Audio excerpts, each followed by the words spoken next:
Hola, ¿qué tal, muchachos de la clase de Fundamentos de Ciencias Computacionales?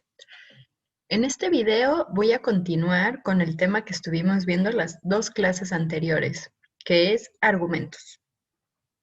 Voy a retomar algunos ejercicios y voy a proponer otros, y finalmente les voy a dejar dos tareas. Estas tareas se van a tener que cargar en Canvas. Tienen todo el día de hoy para hacerlas.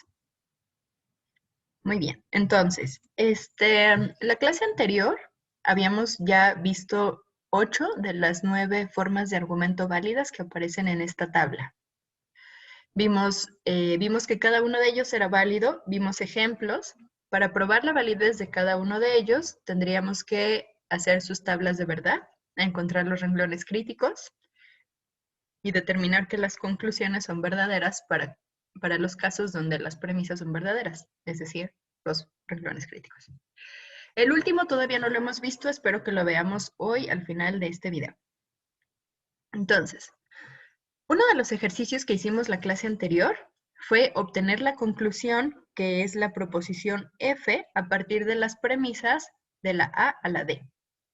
Lo hicimos a través de una tablita, un tipo de tablita. Y por aquí les estoy proponiendo otra manera de escribirlo, con otra tabla que tiene la ventaja de que se puede, pues de que podemos referirnos a los razonamientos anteriores. Entonces, en esta primera columna, al principio, tenemos nada más las premisas de las que partimos, que son estas de este lado. Y luego tenemos, a partir del renglón a partir de este renglón del número 6, estas son deducciones que hicimos a partir de estas premisas, o sea, utilizando las reglas de inferencia que estaban en la diapositiva anterior, obtuvimos estas, que conforme las vamos obteniendo se convierten en premisas. ¿Por qué? Porque son válidas. Entonces, fíjense cómo funciona esto. Ya lo habíamos visto, pero es un recordatorio. Entonces, hasta aquí lo damos por hecho. Y, por ejemplo, para deducir o para poder obtener la premisa U, tenemos que aplicar la eliminación del 5 y 4. Como ven, aquí tenemos 5 y tenemos 4. Estas de aquí las damos por verdaderas. Entonces, si tenemos U o W, y además sabemos que no W, eso implica que entonces U. Podemos concluir U. Y entonces U se agrega a nuestra lista de premisas. Ahora, si aplicamos modus ponens en 3 y 6, entonces tenemos U y tenemos que U implica no P. Entonces podemos concluir no P. Si aplicamos modus ponens nuevamente, pero en las premisas 1 y 7, entonces tenemos no P, y por acá tenemos que no P implica a R y no S, de manera que podemos concluir R y S. Ahora, si aplicamos la regla de especialización aquí anteriormente, pues si nos regresamos, la especialización nos dice que si tenemos uno y otro, podemos concluir en particular tanto uno como el otro. Entonces, esto nos lleva a decir que en particular, si tenemos R y no S, entonces tenemos no S. Finalmente tenemos que aplicar nada más, aquí debería decir por, modus tollens en 2 y 9. O sea, tenemos no S, pero además tenemos que T implica S. De manera que si tenemos no S, entonces no T, que es justamente la conclusión del argumento que está aquí. Entonces, vimos que para realizar esto vía tablas de verdad, hubiéramos tenido que construir una tabla de 64 filas por 15 columnas, y sin embargo aquí lo hicimos, pues si no consideramos estos primeros 5 renglones, que son los renglones donde vienen las premisas, pues podemos decir que lo podemos concluir en solo 5 líneas. Aquí podemos ver que las reglas de inferencia nos facilitan el trabajo. Al final de la clase anterior, les dejé esta tablita en la que les pedí que por favor llenaran. Esta era una tarea que no era para entregar, sino para que ustedes reafirmaran lo que estábamos viendo en el ejemplo anterior. Entonces, aquí voy a llenarla para que ustedes tengan claro qué es lo que sucede. Les daba la información de una o de otra columna para que ustedes completaran lo que faltaba. Entonces, por ejemplo, aquí, Si tenemos por modus tollens de P3 y P4, nos vamos aquí y vemos quién es P3 y P4. Ah, entonces tenemos no T y tenemos P implica T. De manera que lo que había que llenar aquí era, aquí están las dos premisas, es no T y aquí está P implica T. Por lo tanto, no P. Ahora, de este lado, les puse más bien lo que hicimos y aquí ustedes tenían que determinar qué regla fue la que aplicamos. Podemos ver aquí que lo que utilizamos fue generalización. Entonces, si nosotros sabemos que no P, entonces también ocurre no P o Q. ¿Por qué? Pues porque esto nos va a servir, porque nos va a servir para utilizarla por acá. Entonces, si utilizamos ahora este y la premisa número 1, pues entonces vamos a tener que si sucede no P o Q, eso implica R. Por lo tanto, R. Aquí se nos agregó esta premisa. Ahora, si aplicamos la conjunción de este de aquí y lo que se obtuvo en la primera fila, o sea, este de acá, entonces, ¿qué podemos concluir? Pues podemos concluir que si tenemos no P, aquí debe decir no P y R, entonces, por lo tanto, tenemos no P y R. Ahora, este de aquí da la casualidad, entre comillas, de que es justamente lo que tenemos por acá. De manera que si sucede esto, entonces esto implica S. Ah, pues entonces podemos concluir S. Finalmente, si aplicamos modus ponens de lo anterior y de P1, donde P1 es esto de aquí, pues entonces, no, pues eso fue como llegamos a este de aquí, disculpen. Ahora, si aplicamos eliminación, vamos a tener que no Q. Muy bien. Esta es otra manera de escribirlo. Bueno, este fue el ejercicio que les había dejado la clase pasada. Ahora, esto mismo de aquí lo podemos escribir en la tabla siguiente. Esta tabla, como les decía, pues tiene la ventaja de poder referirnos a las premisas anteriores a partir de los números que vamos generando aquí. Entonces, esto de aquí es exactamente lo mismo que estamos viendo en esta tabla. Tenemos nuestras 5 premisas y a partir de aquí empezamos a generar. Observen que aquí donde obtenemos no P, esto es modus ponens de 3 y 4, lo cual corresponde a esta primera fila de esta tabla. Les pido que ustedes se tomen una pausa, pongan pausa y revisen que realmente cada una de las filas corresponde a la tabla que tenemos aquí. Les pido que hagan esto porque de este lado están de manera explícita cómo fue que utilizamos los argumentos, las formas de argumento válidas, y de este lado me parece que es más sencillo porque nos referimos con números, pero no están de manera explícita. Entonces quisiera que ustedes se tomaran el tiempo para revisar que son iguales. Pueden poner pausa aquí y continuar en cuanto estén convencidos de que esto es así.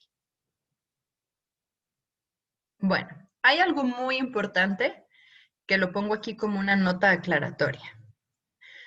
Esta nota aclaratoria dice, cuando aceptamos una serie de premisas, entonces aceptamos que cualquiera otra premisa que se pueda generar vía las reglas de inferencia.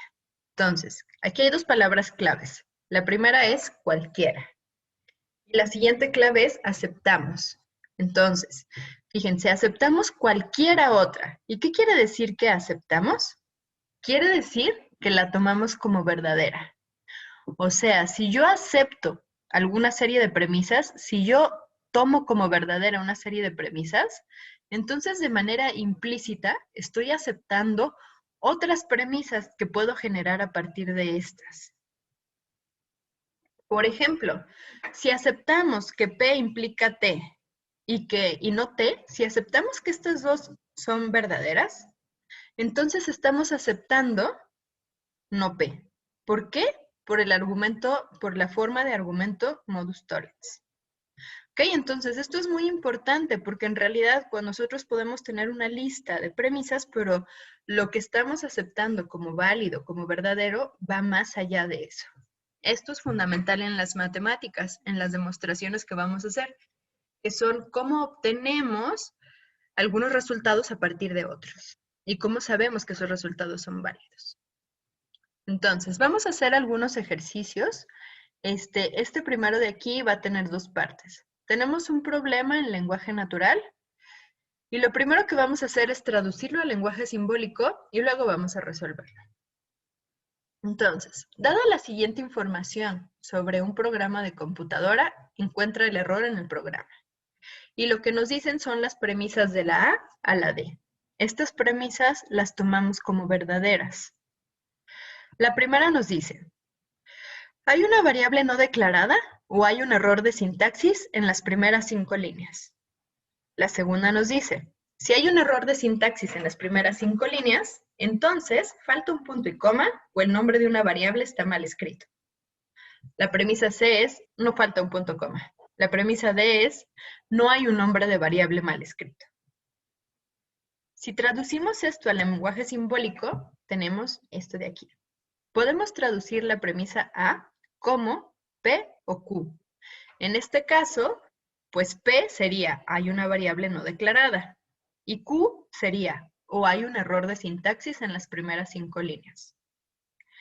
Ahora, la premisa B nos dice, si hay un error de sintaxis en las primeras 5 líneas, entonces falta un punto y coma, o el nombre de una variable está mal escrito.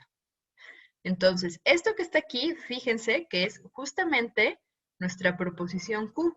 Entonces, esto quiere decir que Q implica, y estas dos, falta un punto y coma, o el nombre de la variable está mal escrito, son premisas nuevas. Entonces, son proposiciones primitivas nuevas, de manera que tenemos R o S.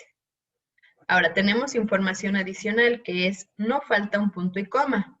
Entonces, tenemos que fijarnos que esta era R y en realidad tenemos no R. Y por otro lado, no hay un nombre de variable mal escrito, por lo tanto, tampoco tenemos S. Entonces, esto de aquí lo acabamos de vaciar en esta tabla.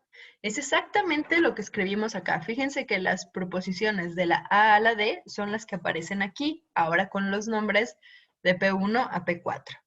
Entonces, ustedes deben, esta tarea no me la van a entregar tal cual, sino las siguientes dos sí, pero esta tarea quiero que la hagan ustedes en este momento en su cuaderno.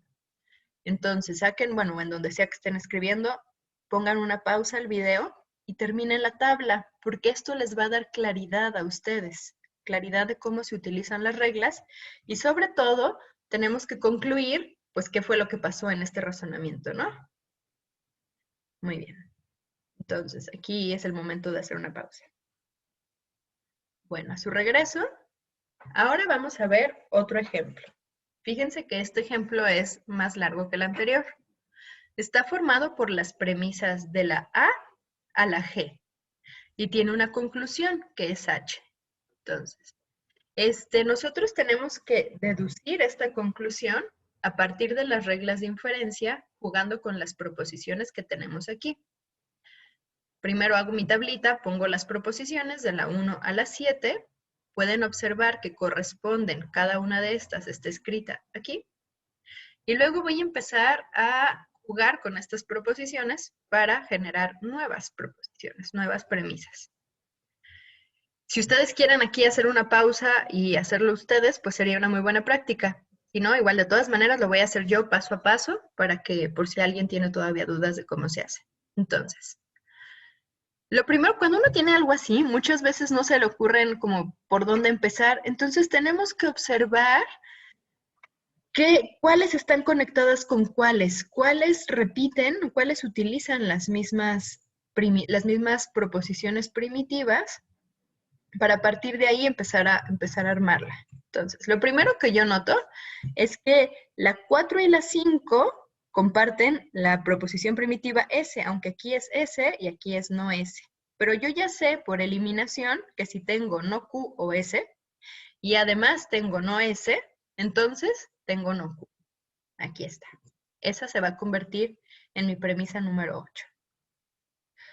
Ahora, si yo utilizo la regla de inferencia-eliminación de 5 y 2, o sea, no S, y además tengo R o S, entonces puedo concluir R. También puedo aplicar aquí, puedo fijarme en las proposiciones, en las premisas 8 y 1. 8 y 1, entonces 1 es P, entonces Q, 8 es no Q. Entonces, por modus tollens, tenemos que no P. A continuación, utilizo la regla de conjunción en las premisas 9 y 10, es decir, en la que acabamos de obtener, en las dos que acabamos de obtener. Entonces, si yo tengo no P y además tengo R, pues entonces tengo P y R. ¿Cómo se nos ocurre esto? Pues en realidad se nos ocurre a partir de la práctica, de estar viendo cuáles aparecen aquí y cuáles me serviría generar. Entonces, por ejemplo, yo aquí veo que tengo R y tengo no P, y yo veo que aquí aparece justamente esto. Digo, me serviría tener esto. Claro, y esto lo puedo obtener porque yo conozco una regla, la regla de conjunción, que me dice que puedo generar, justamente puedo concluir esto a partir de estas premisas. También aplicando modus ponens en 11 y 6, o sea, en esta de aquí, no P y R, y 6, que me dice no P y R, entonces U, puedo concluir U. Si yo aplico aquí nuevamente modus ponens, pero ahora en 3 y 5, entonces puedo ver que tengo no S, entonces no T. Y 5 me dice no S. O sea que se está cumpliendo S. Por lo tanto, puedo concluir no T. Ahora, si aplico la eliminación, la regla de inferencia-eliminación en las premisas 7 y 13, pues entonces, fíjense, tengo no T, y por acá tengo W o T, y si no tengo T, entonces tengo que tener W, de manera que concluyo este. Cada vez nos acercamos más a esta que estamos buscando. Si en algún paso de estos de pronto no saben qué hacer, pues entonces, como ya dije hace un momento, regrésense a las premisas y fíjense qué podríamos obtener a partir de eso, teniendo en mente hacia dónde vamos. Esto ayuda un montón. Entonces, yo ya tengo aquí W y también tengo por acá U, que justamente es lo que quiero concluir. Entonces, simplemente por conjunción de las premisas 12 y 14, puedo concluir que tengo U y W, que es justamente la conclusión de este argumento que planteamos al inicio. Bueno, esta es una de las tareas que sí voy a pedir que hagan, por favor. Entonces, quiero que elaboren una tablita como esta que está aquí y que determinen si es que es posible llegar a partir de estas premisas a esta conclusión. Tarea número 2. Entonces, este de aquí es un acertijo. Este acertijo se puede resolver a partir de las cosas que hemos, bueno, van a tener que determinar si se puede resolver a partir de los razonamientos que hemos visto. Este acertijo nos dice, un famoso detective fue llamado para resolver un misterio de asesinato desconcertante. Él determinó lo siguiente. ¿Qué quiere decir esto? Que entonces las premisas que están aquí de la A a la D, bueno, y siguen en la diapositiva siguiente, vamos a darlas como verdaderas. O sea, el detective ya determinó que cada una de ellas es verdadera. Entonces, la primera nos dice, Lord Hazelton, el hombre asesinado, fue asesinado de un golpe en la cabeza con un candelero de latón. Tenemos después, Lady Hazelton o la doncella Sara estaban en el comedor al momento del asesinato. Entonces, estas son dos personas distintas. Una es Lady Hazelton y otra es la doncella Sara.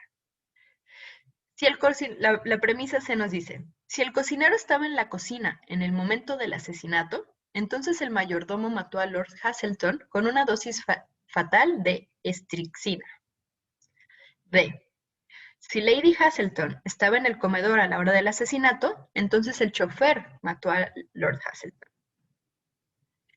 Continuamos. E. Si el cocinero no estaba en la cocina en el momento del asesinato, entonces Sara no estaba en el comedor cuando el asesinato fue cometido. F. Si Sara estaba en el comedor en el momento del asesinato cometido, entonces el sommelier mató a Lord Hazelton. Las preguntas son, ¿es posible que el detective deduzca la identidad del asesino de estos hechos? Si es así, ¿quién asesinó a Lord Hazelton? Suponga que solo hubo una causa de muerte. Entonces, sus tareas son, tienen que traducir esto de aquí al lenguaje simbólico. Entonces, quiero que, como lo hicimos en el problema de este problema de aquí, quiero que escriban todo, traduzcan, pongan cada premisa con una letra y escriban aquí conectores lógicos y que reescriban el problema. Entonces, esa es su primera tarea. La segunda es que tienen que hacer una tabla como esta, donde pongan qué se puede deducir a partir de las premisas. Y bueno, finalmente tienen que responder las preguntas que están aquí, que son 2 preguntas. Entonces, son 3 puntos de este segundo ejercicio, que es su tarea. Bueno, sus actividades de esta clase. Bueno, quiero terminar este videíto con la última regla de inferencia que aparece en esta tabla. Esta regla de inferencia es muy importante y de hecho ya la tocamos en algún momento, pero quiero que la volvamos a retomar, que la analicen, que tengan tiempo de pensarla. Es la regla de contradicción, que es esta última que está aquí. Entonces, ¿qué nos dice la regla de contradicción? La regla de contradicción dice que si una suposición conduce a una contradicción, entonces esa suposición debe ser falsa. La regla de contradicción es el corazón lógico del método de la demostración por contradicción. ¿Y qué quiero decir con esto? Quiero decir, por ejemplo, si nosotros sabemos que una premisa K es verdadera y suponemos que no ocurre P, pero al mismo tiempo sabemos que no P implica que K es falso. Entonces podemos concluir que tenemos P. Fíjense que lo que nosotros sabemos es que es verdadero. Este de aquí es el que suponemos, no lo sabemos, lo suponemos. Pero si lo suponemos, llegamos a darnos cuenta que entonces, si suponemos esto, este tiene que ser falso. Pero ya sabemos que es verdadero, de manera que esto que está aquí no puede suceder. Es una contradicción. Entonces podemos concluir que nuestra suposición no era correcta. Por lo tanto, concluimos P. Les decía que esta regla de contradicción la usamos ya en un ejemplo que vimos hace como 3 clases, que es este, el acertijo lógico, el primer acertijo que vimos, que hablaba de una isla donde había honestos y mentirosos, los hombres honestos que siempre dicen la verdad y los mentirosos que siempre mienten. Entonces, se aparece así en esta isla y te encuentras con 2 habitantes, que llamaremos A y B. Entonces, A dice, B es honesto. Y B dice, nosotros somos de tipos opuestos. La pregunta, o lo que tenemos que hacer para resolver este acertijo es determinar de qué tipo son A y B. Si se acuerdan, lo que nosotros hicimos aquí fue hacer una suposición. Bueno, antes que nada hicimos este planteamiento donde planteamos 2 proposiciones primitivas que nos ayudaron a determinar la solución. Estas proposiciones fueron, P fue A es honesto, Q es B es honesto. ¿Quiénes serían las negaciones? Pues no P es A es mentiroso, no Q es B es mentiroso. Y entonces lo que hicimos fue hacer un análisis de escenario. El primer escenario que consideramos, fíjense que pusimos aquí, consideramos la posibilidad de que A sea honesto. O sea, aquí estamos haciendo una suposición. Entonces, vamos a suponer que A es honesto. Es justamente en el momento que les puse aquí, estamos suponiendo algo. A veces suponemos P, a veces suponemos no P.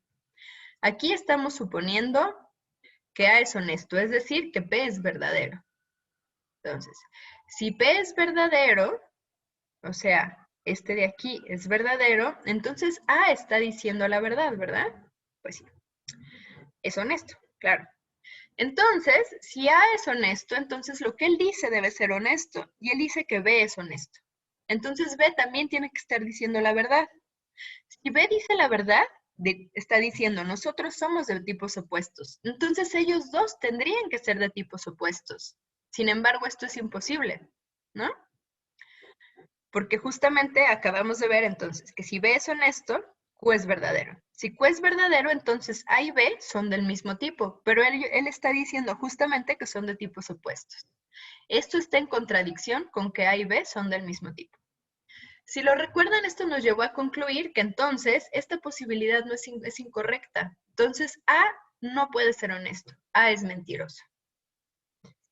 Bueno, Las tareas que se van a quedar para esta clase como actividades van a ser, quiero que me hagan la tabla de deducciones, esa tabla de deducciones del razonamiento, y además quiero que resuelvan el acertijo del asesinato, ¿no? Entonces ya expliqué claramente cuál es cada una de ellas.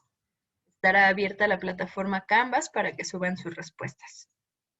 Y bueno, esta es una modalidad que vamos a probar qué tal.